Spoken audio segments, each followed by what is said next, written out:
Hello, my name is Aaron Mashbitz. I used to wrestle under the name Jackson Stone. I actually recently retired. It hasn't been that long. I retired in March. But as professional wrestling goes, who knows if I'll ever step back in the ring? So we'll see.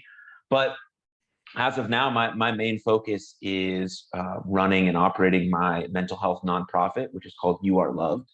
And I was a professional wrestler for about 6 years. So I understand the beauty and the trials and tribulations of professional wrestling. And so part of the work we do in my nonprofit is trying to bring more awareness and support to the uniqueness that professional wrestling brings. It's a very unique sport.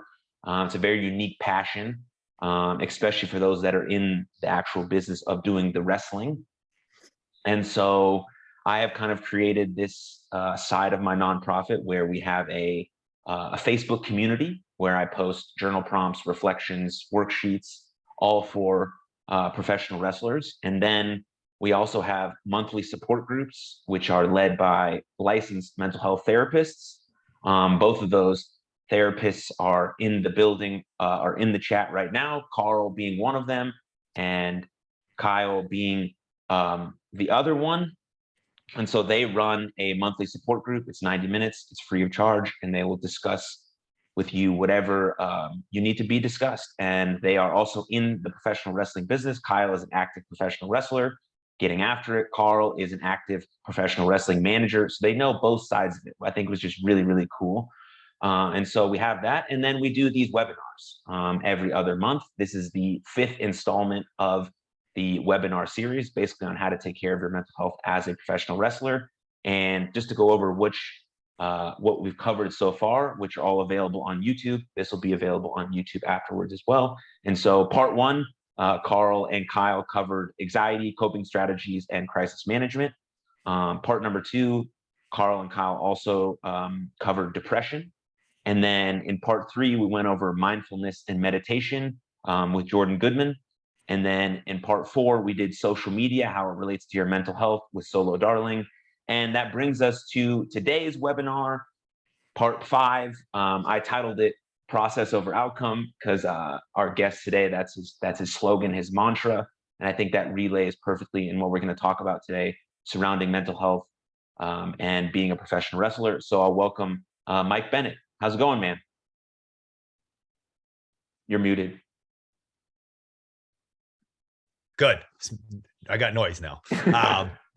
Thank you. I'm incredibly honored. There's so many far more intelligent people on here on this panel than I am, and I'm humbled. And it's really cool that we get to film this and record this and put it out to the wrestling community, which we all know can be a very toxic, difficult, negative, stressful place sometimes, but it can also be really cool and really lovely, which we were just discussing before we started this. So I'm really excited to be here. I think this is a topic that we need to discuss. I think it's a topic we need to discuss more just in life, not just in wrestling. I think the more we open up about our failure and our tragedy and our sadness, and understand that we're all dealing with that, and that we're all fighting a different fight that no one knows anything about. I think it's really important to get that out there and to just let people know, like, you're not alone. Everyone is fighting a fight you know nothing about.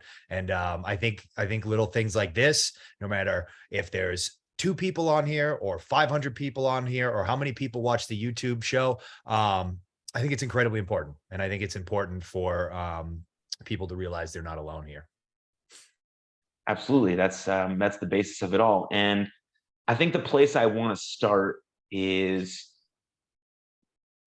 understanding basically failure and success and how you, Mike, have kind of gotten to this point, right? Because the mental health of a professional wrestler is so unique. I mean, my experience is like the one thing we love the most is professional wrestling, probably. And it's also probably the thing that gives us the most emotional stress. And so it's hard to kind of find that balance, or not balance, but maybe harmony. Maybe harmony exists. But how have you kind of defined that for yourself? And how have you gotten to kind of this point where you seem to have this sort of mental clarity or at least some stability around your life? Yeah, it's a journey. and it's been a journey. And until I actually understood that aspect, nothing was ever good enough for me. And that's where I think the negative side and the mental health aspect comes in, because as professionals and as performers and as athletes, we're constantly pushing ourselves. Like, we have that friendly competition backstage. You always want to be in the best shape. You always want to have the best match. You always want to cut the best promo. You always want to be the favorite of the booker. You always want to be the favorite of the fans. And it's this constant need for more, more, more. And that's was literally my journey through wrestling was, okay, you got here. Okay, what's next? Okay, you got here. All right, what's next? And there was never any of these moments to just sit back and reflect and understand that we're always going to reach a certain point where we're like, okay, that was my goal. I'm good. But then we always go to what's next. And the problem is when we don't literally sit back and just reflect on our journey and go, okay, this is what it's all about. We drive ourselves completely insane, because we are going to constantly be hoping for the next big thing and the next big thing and the next big thing. And what I realized during my journey was, you're going to hit a certain point. I got to Ring of Honor. That was my first big break.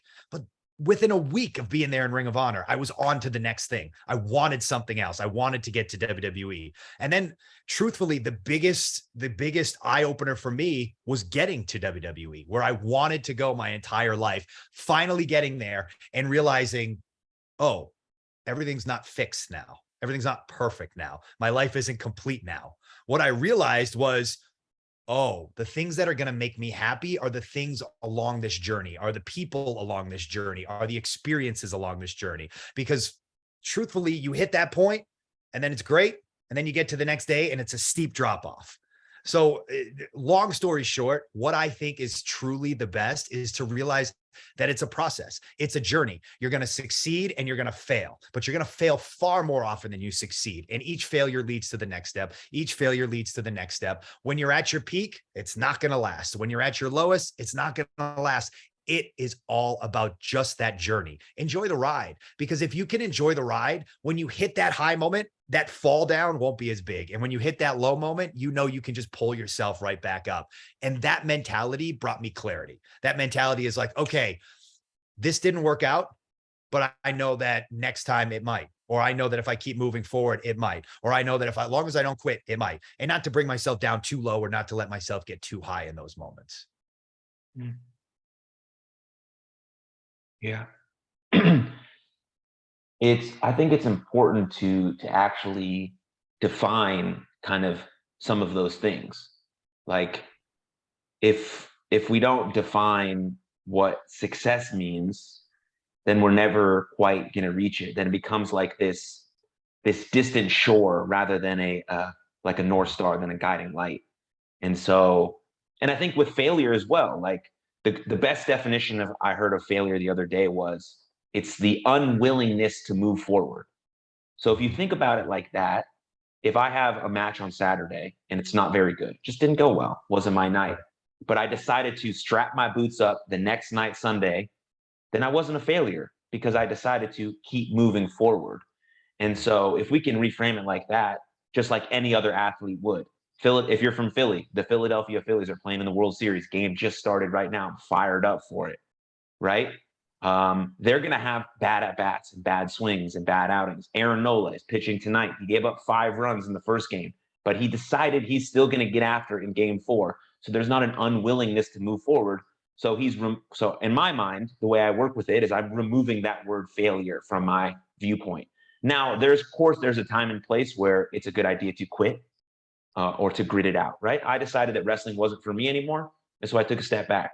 Not a failure because of it. I didn't reach my ultimate pinnacle, right? But I decided that was good for me. And so if we can view it as like a mistake, MIS-take, a mistake, and like, okay, that was a mistake in my match. What needs a little work? How can I reload moving forward? But telling yourself that you're not a failure because you still decided to move forward, I think is a big key. Because if you have a 16-year career like Mike has, or longer than that, started when he was 16, you're going to have some bad matches and you're going to have some hiccups and things aren't going to go great. And so being able to reflect upon that, I think, is important. Has there been any sort of tools that you've developed to kind of figure this stuff out, Mike? Yeah, and it's a lot of self-talk, believe it or not. And I'm a big believer in self-talk because we talk to ourselves. We can bring ourselves down with self-talk. We can bring ourselves back up with self-talk. And I'm just a very firm believer in, like, when crap hits the fan or something doesn't go the way I wanted it to, I sit there and I tell myself, okay, this happened. It's done. You cannot control that this took place now, but you can control how you approach it from this point forward. And that is always my mindset at this point. It's like there's always going to be a moment where something doesn't go my way that I have zero control over. And most of the time in life, that's how it goes. But I find so much solace in the fact that I can control how I react. I can control how I get up the next day and say, okay, I'm either going to let that destroy me or I'm going to let it motivate me. And I think that's such a powerful thing to tell people. If they realize that their self-talk and their ability to approach a problem or approach something that is completely out of their control, that's all in their power. And once you realize that, it makes you feel like so much more is in your control because you're not letting emotions get to you. You're not saying, oh, okay, well, that match sucked. I had a really bad match on Saturday. I'm going to wake up Sunday. And instead of still living in Saturday and the doom of gloom in Saturday, you're going to say to yourself, okay, that happened. It sucked. But what can I do today that'll make sure that doesn't happen again? And I improve on what took place on Saturday. And it's just that self-talk. It's that repetition. I truly, like, I wake up every morning, and if the first thing I think of is something negative, I instantly say out loud to myself, no, that's not how this day is going to go. It's just not. And then I say something positive, or I look over at my wife, or I go pick my kids up out of bed, and I'm like, this is it. This is good. This is positive. This is happiness. This is being present. And it's just that constant self-talk because we talk to ourselves anyways. We might as well make it positive. Absolutely. Um, there's a sports psychologist. His name is Michael Gervais, and he says a couple things about self-talk. One is that confidence only comes from one place, and it comes from how you speak to yourself. But how you speak to yourself is built on your previous production, which means that your self-talk has to be credible and true and real. And so if you're a professional wrestler, that means you've already accomplished quite a few things. So your self-talk is very credible based on your previous production, getting through all the things you've gone through. So then the way you talk to yourself builds up your confidence, and confidence really means having intense trust in yourself. And that's really what you need when you step into a professional wrestling ring, because anything can happen. And so I think that's cool when you think about self-talk, that it's grounded in your previous production, right? So it's grounded in something real, incredible, but it's your choice to how you control that self-talk to build up this sort of confidence. Carl, Kyle, anything to add?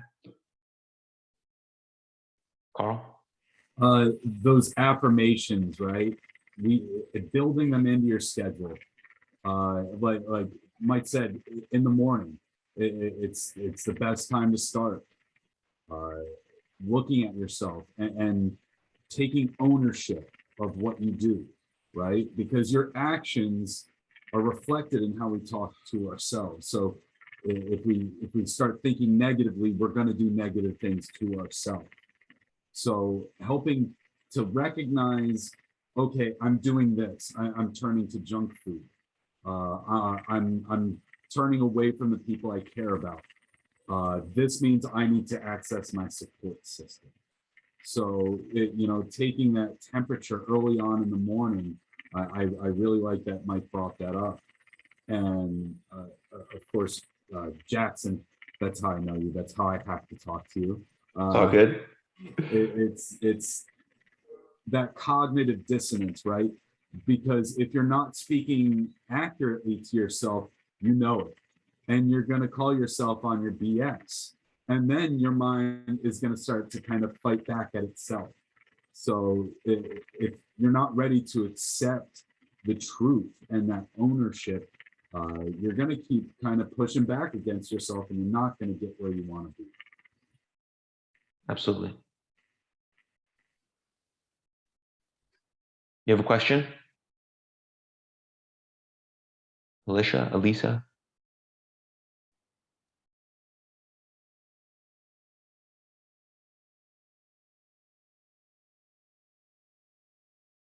Kyle, you have anything to add? I think both Carl and Mike touched on a lot of things that I would have said myself. So it's thus far nothing over here. All right. Awesome. Mike, I think that kind of relays into my next kind of point would be managing expectations. I think is really important when it comes to our mental health. And so, any thoughts on that? How you've done that so far? It's so ironic that you bring that up because it's one of the things I wrote down in my notes about right before I came on here was be realistic about your goals in wrestling. And Mm. it's so like I got it right here. It's crazy because that to me is such a major factor in wrestling because and I'm sure you guys who've been in the industry have done this before or felt this before. You hang around a certain group of people, or you come in the industry with somebody, or you come in the industry with 4 or 5 guys and girls, and a couple of them all of a sudden they start exploding. They're doing indies everywhere. They're getting shots at WWE. They're getting shots on AEW Dark. And all of a sudden, you're also like, well, hey, I'm right there with them because we came in together and we should be right there together. And the truth is, it never works that way. Again, I'm going to go back to this. Everyone's journey is different. So just because you came in with those people, just because you have wrestled at the same time as those people, just because you guys wrestled the same matches or have been on the same indies, it does not mean just because they get signed, you're now going to get signed, or because they're successful, you're now going to be successful. You have to understand that their journey is now exploding while yours might be kind of just steady as she goes right now. And you have to accept that. And you have to be realistic with that. And you have to say to yourself, okay, I'm only 6 months into my training, or I'm only a year into my training. And so-and-so has been wrestling for 4 years. So of course they got that. Or so-and-so's in better shape, or so-and-so talks better than I do. Just be open and honest with yourself. It doesn't mean you're beating yourself up. It's being incredibly self-aware about where you're at and where you want to go. One of the worst things we can do to ourselves is have all these high expectations that we know we can't get to, put it all out there into the universe. And then when we don't even come a smidge close to it, we beat ourselves up. When in reality, what we need to be doing is be constantly challenging ourselves every single day, constantly saying to ourselves, okay, Tommy got signed at 4 years and I'm 5 years in and I'm not getting signed. Okay, well, let me take a step back. What did Tommy do differently that I'm not doing? What did whoever got signed that didn't get signed, what are they doing that I didn't do differently? What can I do better? What am I doing very well? It's all these reflections and these moments of self-awareness that truly help you set your goals to a realistic level. Because again, let's be honest, if you're completely self-aware and you say to yourself, okay, if I went on AEW right now and Tony asked me to cut a 20-minute promo, could I do it? And be honest with yourself about it, because that is the only way you're ever going to get better is if you're honest with yourself. And I think that's more important than setting realistic goals is being honest. Be honest about your strengths, be honest about your weaknesses, be honest about how far you still have to go. And I said this the other day because I feel it so much in my soul that I believe it. You need to be honest about how far you have come as well, because that is one step that we miss all the time. We tell ourselves, I still have this far to go. I'm not close. I'm not there. I'll never get there. And then we never take a step back and go, yeah, well, 7 years ago, I was wrestling in front of 20 people. Now I've done a couple tryout matches at WWE. I've done an AEW Dark. I'm still not where I want to be, but more people know who I am than knew me 5, 6, 7 years ago. So be open and honest about how far you've come. Because the truth is, if you can look back and see, okay, I've made steady progress, that's going to motivate you to continue to make steady progress along the way.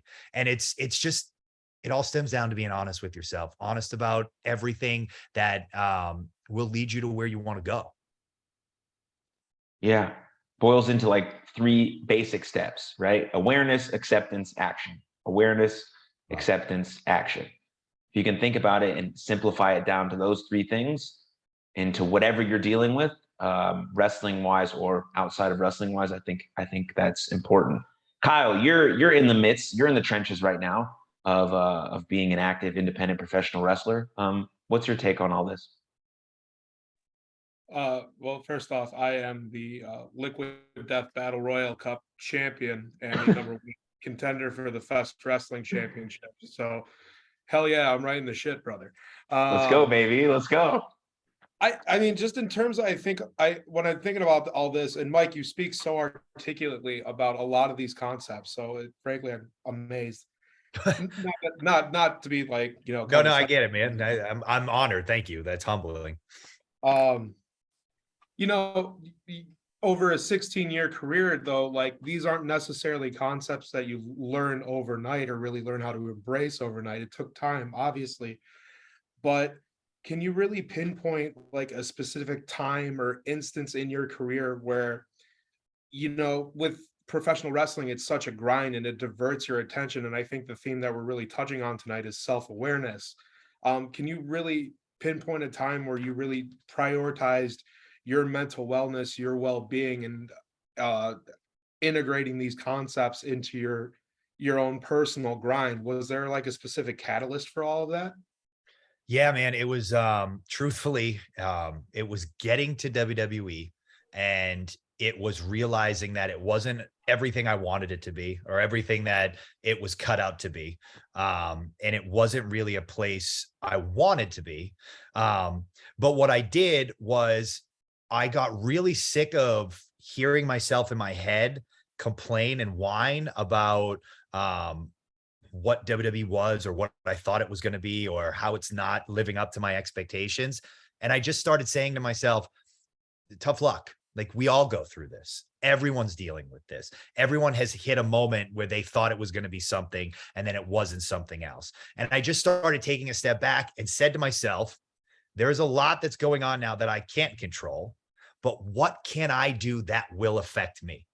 Because you feel helpless a lot of the times. We feel helpless in our career. We're at the whim of bookers. We're at the whim of whether we sneeze the right way towards someone. We're at the whim of whether we shake someone's hand correctly. And so I just started to think to myself, so many of those things aren't in my control.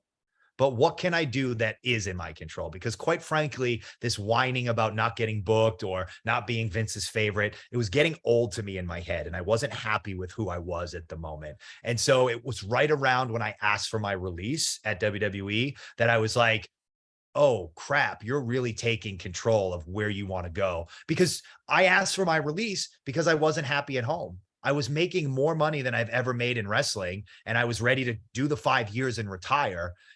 But I was heading home and I was miserable with my daughter, miserable. And she was like 1 at the time. And I'm like, this isn't right. This isn't what I need to be doing. You need to take a step back and realize that this has to be healthy in order for everything else to be healthy. And once I asked for my release, it gave me this power. It gave me this power of being like, okay, you are now going to take control into your own hands of your career, everything moving forward. How do you do that? Well, first thing you got to do, Mike, is you got to start being more honest with yourself. You got to understand that you suck at this, you suck at this, you're really good at that. You could be better at this. When you say this, you're really making excuses because you don't want to do that. It was just being so incredibly self-aware about everything. And that's what helped me get better. But it wasn't until I gained the confidence to tell myself, I'm going to ask for my release because it's unhealthy for my mental health, that it finally gave me that confidence to be like, it's okay to be self-aware. It's okay to be cringy when you say to yourself, oh, you don't like doing that. That's you should do that, but you don't. And then looking at yourself in the mirror being like, yeah, you need to be doing that, and say to yourself. And then after you don't do it again, say to yourself, you need to be doing that. You had a moment there and you screwed it up. Okay, let's do it the next time. What did I learn from that moment? But it's just all these things that tend to add up. But the big catalyst was asking for my release and just kind of having that power. It's not like I'm big, tough, strong wrestler power. It was just power to take back my life, take back everything, take back my career that I felt like.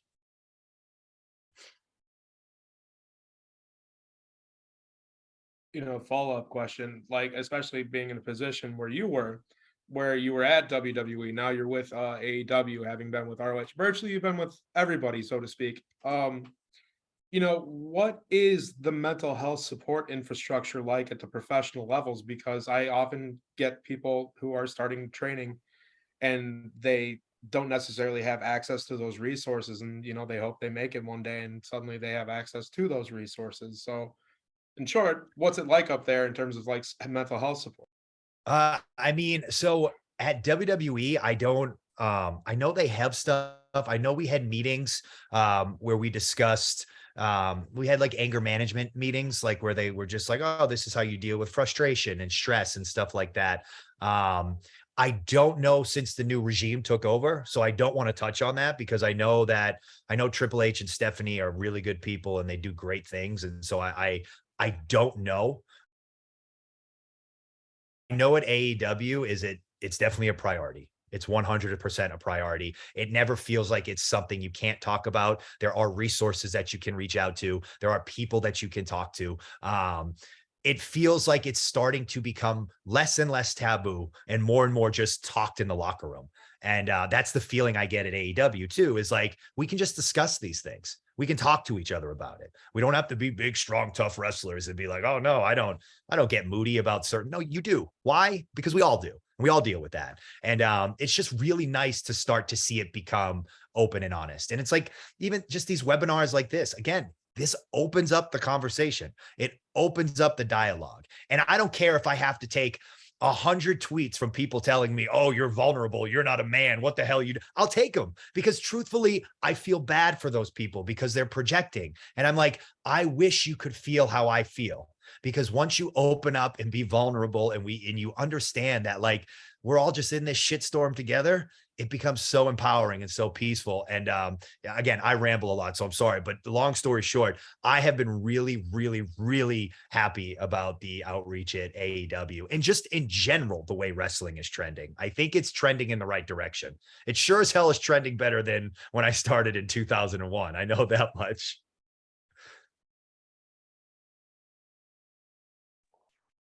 Yeah, because not to be kind of dreary, but it has to change.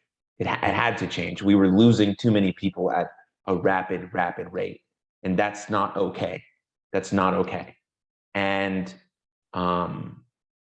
we say a lot of things on the internet, but we have to then be about them in our real lives. And I know that myself, Carl, and Kyle are trying to do stuff here that's like literally never been done before at an independent level with very little support behind us, except the people that have come and supported the last 4 webinars and you, Mike, now. And so hearing that about AEW and hearing that from other people is like kind of at a loss of words about it, because like we're people first, and like then we decided to be wrestlers, but you're human beings with emotional needs and families and struggles and all of these things.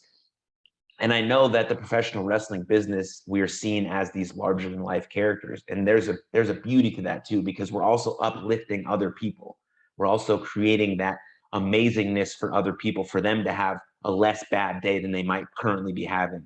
But we are still real people, and that's important to that when we go behind the curtain, that we're taking care of that, we're addressing it, we're thinking about some of the tools and resources and conversations that we can have that will open chains of conversation. And it's also very important to note that when mental health becomes at the forefront and when you start becoming proactive with your mental health, that doesn't exonerate you from ever feeling any sort of emotional pain ever, right? It just really gives you some of these tools to equip yourself to handle the days a bit better and the things that come at you a bit better than you would without having addressed it preceding the crisis, basically. And so I think that's all important to note. And so thanks for sharing that, Mike. And that's like very positive and kind of heartwarming to know all of that, as the work we do on the independent level is kind of trickling up or down, however you see it, to some of these other bigger corporate companies. So that's great. Carl, any thoughts? It is great to hear that they're implementing it backstage, because as athletes, they can only operate at their best when they have everything in line. If you want your locker room to be in order, you want to be able to have it open, I believe. You want it to be where people can address their issues and have somewhere to go with their problems. Otherwise, it's going to percolate and it's just going to build up until that person is no longer that performer that you need, right? Because it is a business. You have to prove yourself to be an asset. So keeping yourself in that shape You know, the adage of be ready at any time, you know, it's something at that level you have to, but you shouldn't have to do it alone. I like to hear that there are programs in place now. I think that we've come further in how we approach social media too. I think the 2020s has taught us, because I think we've all become so immersed and enmeshed into this this thing that we've never had before, right?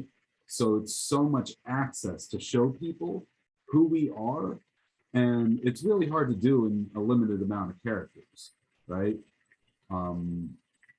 But what I've seen is that people have grown up into this and don't use it just for how they used to use it. Now we use it as a platform, as a voice. Mike really uses it well to speak up about social issues I've seen. He was talking about empathy earlier. And that's something I think is a tool that can be used not only to help others, but to help ourselves, right? Mike said earlier about projection, how people were projecting what their inadequacies are, right? That's using empathy to understand what the fans are feeling, right? Because they don't know everything. They don't know everything that is happening behind the scenes. And that's something that you can take into account and realize, well, maybe that frustrates them. They don't like that they don't have the inside track, and I'm speaking the truth. So using empathy, not just to help yourself, but to not let, you can deflect some of the other negativity. So I really appreciated hearing that as well. Thank you.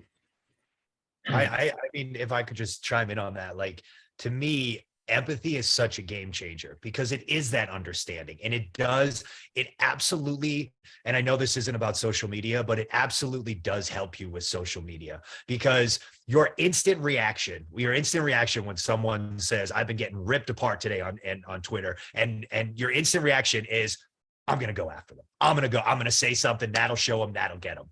But when you have that moment of reflection to be like, wait a second, Mike, you're happy in your life right now. Have you ever, when you're happy at your happiest moment, ever gone onto a social media platform and attacked someone you know nothing about? And I think to myself, no, I wouldn't do that. And then I go, so what is going on in that person's life that they feel the need to come at me, a person that they have no clue who I am, with the exception of the character I play on television? And just that moment of, now, when they say some horrific things, it doesn't take away that visceral reaction, but it does ease the pain of going, this isn't real. This is projection, this is pain, and this is agony on the other side of this keyboard. And if I can just understand that, why am I going to add to that? Why am I going to contribute to that? That does me no good. It just doesn't. And so it really takes me a moment. It really gives me that moment of reflection to be like, oh, okay, this person's really not mad at me. This is no reflection on the type of person I am. This is more of a reflection on that person. And truthfully, I'm incredibly empathetic with what they're going through, because I, as someone who would never just blatantly attack someone online for no reason, I need to now understand what would cause someone that much pain, anger, frustration that they would feel the need to. Yeah. And you take back that power yourself then. As somebody tries to take your power away and influence you, you've now taken control again. And you're the one in control of your narrative. Does anyone have any questions that they want Mike to specifically answer, or Carl or Kyle or myself, or just a general question, mental health related? If not, I'll keep going.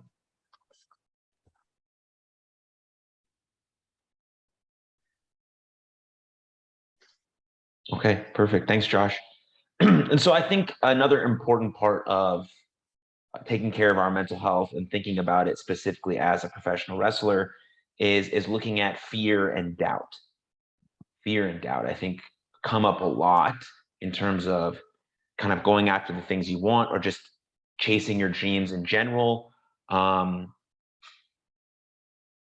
can lead you a certain direction, Mike, but if you have some initial thoughts on fear and doubt as part of the whole process, Let's speak on that. I do actually, because I think, again, it goes back to what we were talking about earlier. I think fear and doubt is steeped in failure. And I think how we approach failure, how we talk about failure, and how we look at failure, because most people know growing up, they're taught failure's bad. Don't fail. Don't fail in front of these people. Go out there and don't embarrass me. Failure is inherently negative in our vocabulary. And I don't think it's a negative thing, because in order for any sort of success and any form whatsoever, you are going to fail far more times than you're going to succeed. But in our society, we fear that because we've been told time and time again that if you fail, you're a failure. That is, you're a loser. It doesn't mean it, like you haven't succeeded. And that if you're good at what you do, you succeed like this, or you succeed in 2 years, or you succeed overnight. It's like Denzel Washington used to say, I'm a 20-year overnight sensation. Like, I love that, because Denzel Washington's one of the greatest actors of all time.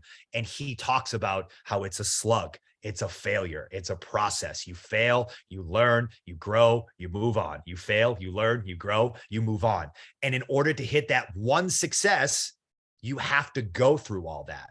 And instead of demonizing it and causing us to have anxiety and fear about it, we should accept it. We should embrace it. Now, nobody wants to fail. Failing sucks. But if we understand that it's part of the process, we'll be far less likely to let it affect our mental health, to let it bring us into a depression. Because when I started thinking that way, it literally helped me go from, okay, you had one bad match, but you can have a good match the next time. That one bad match isn't going to make or break. Or I can just go, why was that match bad? What were you doing wrong? And it completely erases that fear, because then I put all the control back into my hands and say, oh, you failed on your own. Okay, now you can fix it on your own. But I truly believe that any kind of fear or doubt or anxiety that we do, it all stems on how we discuss failure and how we talk about it, and how we either accept it or consider it this taboo thing that we don't talk about, which is crazy to me, because anyone who's ever been successful, from Roman Reigns to The Rock, I mean, if you listen to The Rock, he talks about how many times he's failed. His whole story is how he failed at football. That is what led to The Rock. So to not follow that and be incredibly inspired by that, not only that, but then when the dude became a huge success, he failed miserably at movies the very first go at it. He was not good at it. And he talks about how he almost returned to wrestling for good, because he was like, nobody's biting. I'm getting all these lousy movies. I'm not really good at this. It's not wrestling. And he kept going, and he took the failure and taught himself. And instead of being fearful and jumping back into what he knew, which was WWE, he just kept going. And now he's arguably the biggest celebrity in the entire world. Now, clearly he's The Rock and all that stuff, but it's this idea that even the people that are at the tip top peak of their career, I believe, are at the tip top peak of their career because that's their mentality. They just go, okay, failure's part of the game. I'm going to try this. And if I suck at it, I know I'll get better eventually. It's good to suck. It's good to be bad. It's good to because it means you're trying something new. And I think if we get rid of the negativity around the word failure, I think people will have a better time of being less fearful or being less anxious when they go after or chase their dreams. Absolutely. Like allowing yourself to reframe that idea and putting something in place of that word. If you want to use fail as an acronym, it's like first attempt in learning. That's cool. Yeah. Right. Or using the definition I used earlier, or just framing it as a misstep or a mistake, right? Whatever needs work, right? Because what's important here, what you're saying is that you're not just like trying a bunch of stuff and like not doing it well and then thinking that you're good at it, right? That's not the point here. It's like, okay, I'm doing these things, I'm having these matches, or maybe my arm drag is off, or maybe my promos are off, and someone's telling me, or I'm giving myself, or I'm watching it back, or I'm thinking about that, and then I'm reflecting on it. I'm being honest about it, but I'm not failing because I'm still actively trying to learn and move through it. I think that's the point really about all of that stuff. And that's if you aim to be great at anything. And that fear comes with it, right? Because you're like, oh, what if I actually do achieve the thing that I wanted to achieve? What then?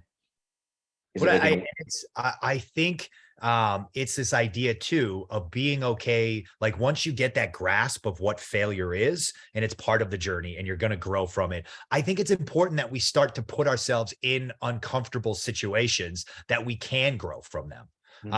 Because for me, and I love telling this story because it was one of my favorite things that has happened in my career is when I got released from WWE and I went back to Ring of Honor the second time, my main objective was to wrestle pure style matches. And I remember I told Delirious Hunter, I said, please put me with Gresham. Please put me with Gresham and let me wrestle pure style. And I remember telling him because it is so far out of my comfort zone and I want to learn. And I know that it'll make me uncomfortable. And it made me so uncomfortable. But I get goosebumps thinking about it now, putting that match together with Gresh and just being like in awe of how he talked about and it just opened my mind to a different way of thinking. And then I went and worked Josh Alexander, who has a very similar mindset. And I was like, I went to him. I've been wrestling longer than Josh. I've been wrestling longer than Gresh. But it was in that moment where I went, no, they're better than me though. I might have been wrestling longer, but that don't mean shit. They're better than me. I want to learn. And in this crazy wrestling industry, we never do shit like that. We're like, oh, you're only been wrestling 10 years. I'm 20. I know more than you. I went, nah, man, you're really good, Josh. Put this match together. Gresh, you're really good. Put this match together. Let me follow. Let me guide, or let you guide me. Let me figure out what you're doing and why you're doing it. And it was so uncomfortable, but it was 100% the best thing that ever happened to me because it just opened up my mind to this whole new style of wrestling that I used to consider boring. I used to watch the old Ring of Honor pure matches and be like, this is terrible. Nobody pays money to see this. And now my wife will tell you in 2022, I'm up there watching Nigel McGuinness versus Samoa Joe being like, look at that hammerlock. Holy shit. Like, and she's like, what happened to you? And it's just like, it opens up your mind. It's that like, allow yourself open to experience. And I think when you open yourself up to experience, failure is part of the game, but you're okay with that because the failure then leads to another growing moment and you get excited about those growing moments. We have a comment in the chat that I think is important. I'm about a year into training and still really beat myself up when I can't get something right, especially back bumps, most notably. Any advice for that? Sorry, I can't talk. It's almost 1 a.m. here. Oh, well, thanks for staying with us at 1 a.m. Was that directed at me? Because I can. Yeah. Truthfully, you're a year in, and this goes back to setting your expectations. Be kind to yourself. Bumping, wrestling, it is difficult. And like some of the best people that you've seen, they didn't pick it up like that. They were clumsy. They had 2 left feet. They got the awful discussion from their trainer of like, oh, maybe take 2 weeks off and quit the business type talk, like they dealt with that. You need to understand that this is going to be difficult and be okay with that. Because I think when we have these expectations that we're either going to coast through or so-and-so picked it up quicker, we just set ourselves up for failure. And I don't want you to set yourself up for failure because at the end of the day, we all become professional wrestlers because it's supposed to be fun and we're supposed to enjoy ourselves. And we all have that memory of when we were a kid and what wrestling made us feel. Remember that. Remember that when you're struggling with your bumps. Remember that when you're beating yourself up about it, because those moments are what's going to drag you through. And you will get better. You will get better over time. I've seen the clumsiest, almost unathletic men and women come to wrestling training, and the ones who stuck it out and the ones who just kept going, they eventually find their groove and they find out who they are. And that doesn't mean that they're the greatest wrestler. That doesn't mean that they can bump well, but what they do is they find what they're good at in the wrestling industry. And that's why it's just understand that it's going to be a journey, and you might start out as a wrestler and you might finish off as a manager. My wife started out as a backstage announcer and then became a wrestler. And now she refuses to wrestle because she's like, I don't want to do it. I'm just a manager. And that's who she is. And now she runs her own women's division. And it's just this constant progress. So where you are now is not going to be where you end up. And it's so important. I'm telling you, if there's one key takeaway, please just remember why you started. Because what gets me out of bed is still remembering what it sounded like and how I felt when I watched Mick Foley win the title for the first time. I was there live. I still remember it. My dad drove me home. I was like, I'm going to be a pro wrestler. He's like, yeah, whatever. Sure you are. And I was 12 or 13 at the time. And that moment, that experience, I can smell it. I can feel it. I can taste it. I have the goosebumps on my arm. I remember the people around me. Like it's magical. And that's what drives me to continue. I go, oh, that emotion is what I want to elicit. And that's going to keep me going. Thank you. Thanks, Mike. We're about to wrap up here, and I kind of want to end this way with what are the things you do daily, Mike, to take care, be proactive with your mental health? So truthfully, and this is something that's just started happening, I would say over the last 6 months, but it's probably the biggest game changer over the last, because I cut my life into two halves. Pre-sobriety and then post-sobriety. And so this pre-sobriety was just Mike trying to figure it out, got himself caught up in the crazy world of wrestling. And then post-sobriety is like, oh, I'm in control now. I can figure out life. I can be the person that I know that I was meant to be. So truthfully, I've been sober now for 5 years. So this has stuck with me just in the last 6 months, but it's a morning routine. And I know we hear about this a lot. We talk about it a lot. People talk about it a lot, but I cannot tell you how incredibly important a morning routine is. And so for me, I get up at 5 a.m. I instantly meditate, and then I sit and I listen to a podcast or a webinar or something, or a book on tape for the next hour, and I journal. And that routine of just an hour and a half before my kids wake up, it sets my day off in a completely different direction than it used to. Even if I wake up in the worst mood, the minute I meditate, the minute I start journaling, it's almost changed. It almost flips overnight. And it does something where it's helped my default mood setting, where for a long time, even post sobriety, I was realizing I'm still very anxious. I'm still getting angry about stuff that shouldn't get me angry.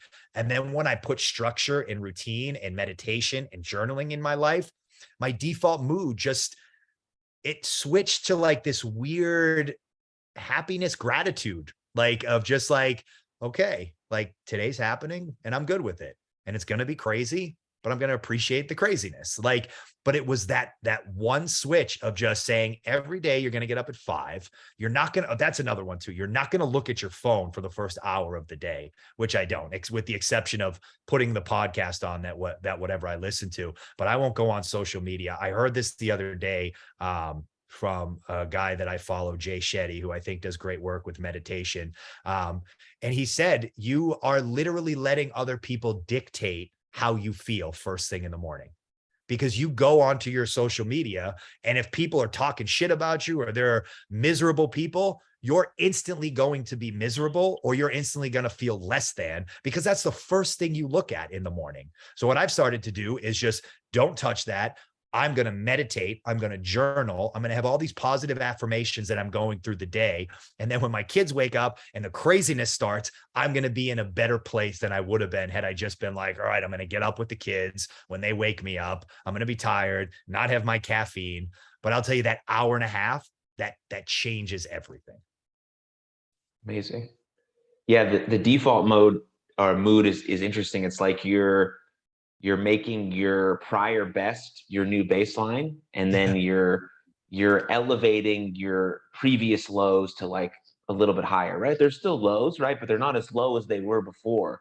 And your new baseline is what was, a bit higher. So I think that's cool. And basically what you're saying is that we have to decide to develop a mental health toolkit, whatever that toolkit looks like, right? You have to actively try things, and you have to try them for a good bit of time, whether it's journaling, meditation, walking, a support group, all of the above, anything else that you find that might be useful, a gratitude practice, an optimism journal, whatever it is. You're actively trying some of these things for a few weeks at a time, specifically when you're feeling okay, so you can give it an accurate reading. And then you're like, oh, that works for me. No, that's not going to work for me. Yes, that works for me. And the ones that work, you're throwing them in your mental health toolkit. And then you're making those things proactive, and you're making them non-negotiable in your life. You're not just doing them when you feel bad. You're sticking to your protocols all the time, but especially when you feel your worst. And now you've developed this set of resiliency about yourself when it comes to your mental health. And I also want to make a note about what we're speaking about today is more of like general mental health. Mental health basically is how you think, feel, and act. And now, of course, there's much more severe conditions to mental health, like schizophrenia, bipolar disorder, severe depression, severe anxiety. And those need a bit more support, treatment, and care outside of just your everyday general mental health. And I think that's an important distinction to make, because we all have mental health. We all think, feel, and act. So everyone has mental health, and we all can benefit from prioritizing that. But if you suffer from a mental health condition that needs a little bit extra, and a plug for my nonprofit is that if you need some support or treatment, my nonprofit, we will pay for that treatment. That's one of the main things of what we do. And so if you're listening to this, reach out. That's what we do.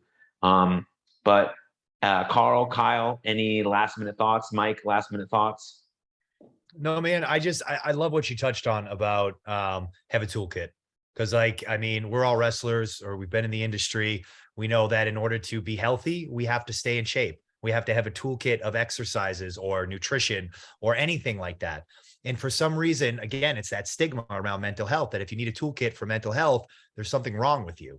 But I think the more we destigmatize and talk about this and understand that, no, working on your mental health is just like working out at the gym. The healthier you want to be, the more exercise you have to do. The more healthier you want your mind and your brain to be, the more work you got to do. It's the same thing. You work on your brain, it's going to be better. You work on your mental health, it's going to improve. Now, again, like you said, there's serious mental health problems that people need to discuss. But I think these are tools that you can just start implementing in your life that you will start to see an improvement on, because you're making yourself healthier. Right.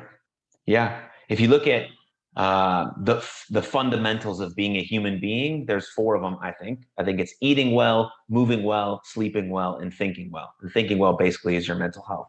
So if you focus on those 4 areas and you build from there, you're fucking unstoppable, baby. Unstoppable. Which is awesome. And so thank you, Mike. Thank you for sharing. Thanks for coming on. This is our second conversation. Our third one will be live coming up soon. I can't wait. I can't wait. Yeah. Mike and I did a really cool podcast for my podcast. We discussed a lot of these same things. So if you want a little bit more of us, you can head over to that. It's called Jackson Talks, everybody. But thank you, everyone who showed up. Thank you, Carl and Kyle. They're the 2 resident mental health experts who run our monthly support groups. If you want to join one of those support groups, please reach out to me directly. And if you want to join our professional wrestling Facebook community, please reach out to me directly. All of those are free of charge and specifically for those in the professional wrestling business. But thank you, everyone. Please take good care of yourselves, and we'll see you next time. Lots of love.